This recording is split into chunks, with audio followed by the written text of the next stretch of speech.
Lecture du premier livre de Samuel, chapitre 18, des versets 6 à 9, puis verset 19, ensuite du verset 1 au verset 7. En ces jours-là, au retour de l'armée, lorsque David revint après avoir tué le Philistin, les femmes sortirent de toutes les villes d'Israël à la rencontre du roi Saül pour chanter et danser au son des tambourins, des cris de joie et des cymbales. Les femmes dansaient en se renvoyant ce refrain. Saül a tué ses milliers et David ses dizaines de milliers. Saül le prit très mal et fut très irrité. Il disait: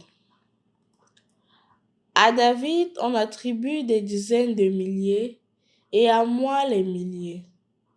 Il ne lui manque plus que la royauté. Depuis ce jour-là, Saül regardait David avec méfiance. Saül dit à son fils Jonathan et à tous ses serviteurs son intention de faire mourir David.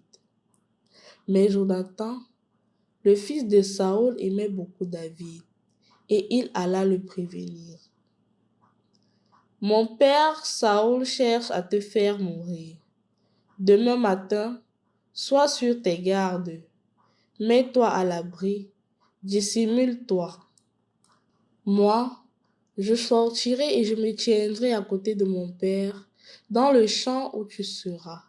Je parlerai de toi à mon père, je verrai ce qu'il en est et je te le ferai savoir. Jonathan fit à son père Saül l'éloge de David. Il dit: que le roi ne commette pas de faute contre son serviteur David, car lui n'a commis aucune faute avec toi. Au contraire, ses exploits sont une très bonne chose pour toi. Il a risqué sa vie, il a frappé à mort Goliath de Philistin, et le Seigneur a donné une grande victoire à tout Israël. Tu l'as vu et tu en as été heureux. Pourquoi donc commettre une faute contre la vie d'un innocent, en faisant mourir David sans motif? Saül écouta Jonathan et fit ce serment: par le Seigneur vivant, il ne sera pas mis à mort. Alors Jonathan appela David et lui répéta tout ce que le roi avait dit. Puis il le conduisit à Saül et David reprit sa place comme avant. Au nom du Père et du Fils et du Saint-Esprit. Amen. Loué soit Jésus-Christ. Chers frères et sœurs dans le Christ, en écoutant l'épisode de la victoire de David sur Goliath, on se retrouve en train de tomber dans un piège. Le piège que la joie se transforme en rancune, la joie se transforme en jalousie et la joie se transforme en désir de meurtre. C'est ce qui en fait se passe. David a pu vaincre Goliath, qui faisait peur, le grand soldat philistin qui faisait peur à tout le monde. David a pu le vaincre. Mais tout en rentrant, le roi était content. À entendre qu'on lui attribue 1000 et on attribue à David des dizaines de milliers, il se sent en difficulté. Il sent que sa position de pouvoir est en train de baisser. Et justement, qu'est-ce qui arrive? C'est qu'il cherche à tuer, à en découdre avec David. Chers frères et sœurs dans le Christ, j'aime souvent écouter cette péricope et l'actualiser dans la mesure où, d'une manière ou d'une autre, c'est aussi ce que nous vivons dans notre quotidienneté. Je me rappelle depuis la classe de 5e, lorsqu'il y avait un camarade dont je voudrais taire le nom, qui était depuis la 6e premier. Arrivant en 5e, il y a une fille qui est devenue première de la classe avec une plus grande note, lui non. Et depuis ce jour, il a décidé de ne plus parler avec la fille. Il commençait à critiquer la fille. Pourquoi? Parce que la fille a pris sa place. Il s'est rendu compte que la fille est plus intelligente que lui. C'est la même chose qui a continué en classe de troisième avec d'autres situations.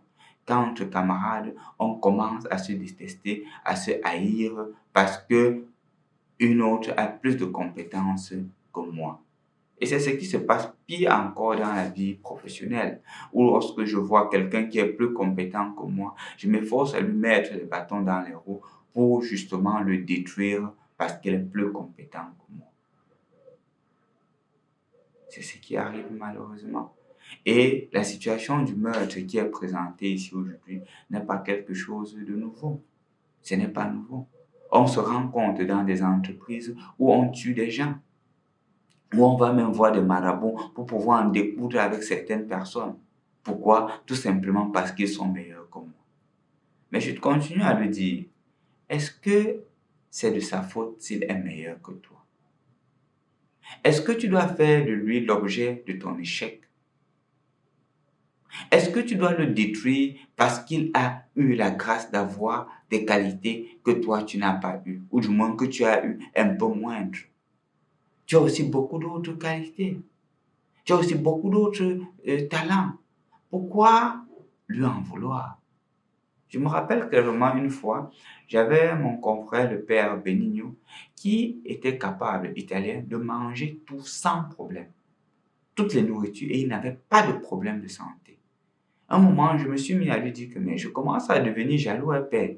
Toi, tu es capable de tout manger, tu n'as jamais eu de problème. À peine quand il y a un repas qui dérange, là, moi, je suis toujours en difficulté. Et c'est à lui de me répondre que, est-ce que je demande aussi au Seigneur, j'envie aussi au Seigneur de tes multiples talents? Et justement, c'est ça. Parfois, nous envions les autres de leurs talents, oubliant que nous aussi, nous avons d'autres talents. Oubliant que nous aussi, nous avons beaucoup d'autres capacités. Et il ne sert à rien d'en vouloir quelqu'un puisqu'il a un talent que je n'ai pas. Que je sois plutôt capable de voir mes propres talents et de rendre grâce à Dieu pour ces talents. Je me rappelle clairement l'histoire d'un prêtre, et sur cela je termine, qui enviait son confrère parce que lorsqu'il prêchait, les gens étaient là, les gens accouraient, les gens aimaient sa messe parce qu'il enseignait, il touchait les gens. Et son confrère l'enviait, son confrère l'enviait. Et de ce fait, il est parti parler de cela en toute honnêteté à son directeur spirituel, disant comment il est mal à l'aise à cause de son confrère, parce que quand son confrère prêche, les gens écoutent, les gens apprécient, les gens disent que j'aime atteindre, j'aime participer à la messe de tel, j'aime participer à la messe de tel prêtre, parce que quand il prêche, ça touche le cœur, ça te pousse à la conversion. L'autre, ce n'est pas vraiment ça. Et une jeune fille, une fois, lui a dit que mon père, quand vous prêchez vraiment, je n'aime pas trop, parce que les enfants sont tellement honnêtes. Je n'aime pas trop, parce que ça ne me touche pas. Mais quand tel prêtre prêche, ça me touche. Et le prêtre, qui était son directeur spirituel, a dit, au contraire, tu dois rendre grâce à Dieu.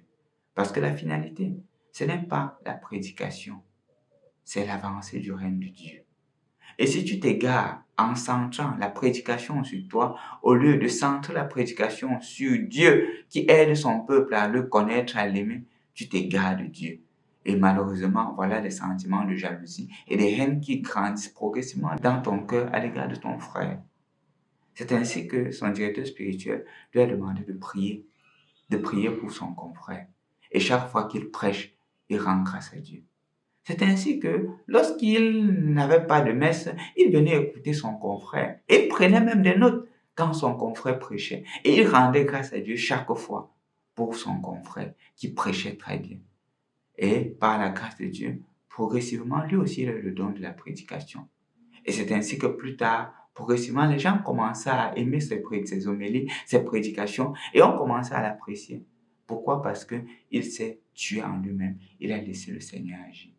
De la même manière, si tu découvres en ton frère, en ta soeur, une qualité que tu n'as pas, peut-être pour les jeunes, elle est plus attirante, les hommes le courent plus après, les gens ont envie, les gens l'apprécient, elle a plus d'argent, elle a plus ceci, elle a ceci que je n'ai pas. Dis merci Seigneur pour cela. Et justement, laisse le Seigneur agir. Tu verras que en appréciant l'autre, en valorisant l'autre, progressivement, le Seigneur te fera découvrir les propres talents que tu as en toi-même. Et ces talents-là, tu les utiliseras pour non seulement être heureux en toi-même, mais illuminer aussi les gens qui t'entourent.